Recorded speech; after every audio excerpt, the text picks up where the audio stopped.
So today, nandito kami ngayon sa Pampanga because wala lang. We want to celebrate life.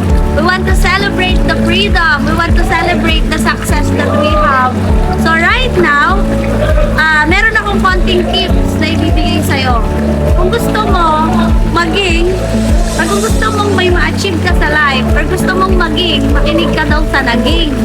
So, ibig sabihin, kung gusto mo maging successful, makinig ka sa taong successful.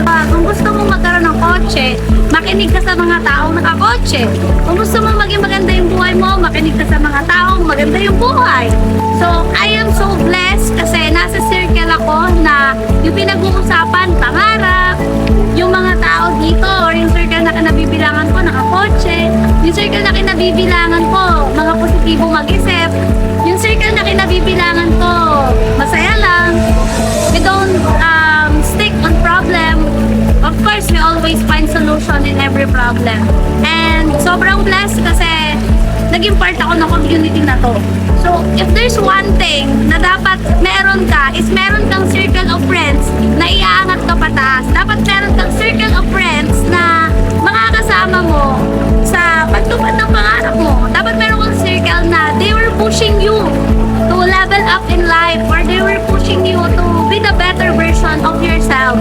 So if you want to have that circle and you want something to change in your life, hindi mo kasi yun magagawa mag-isa. You need a circle. You need someone to push you. You need a mentor, in short.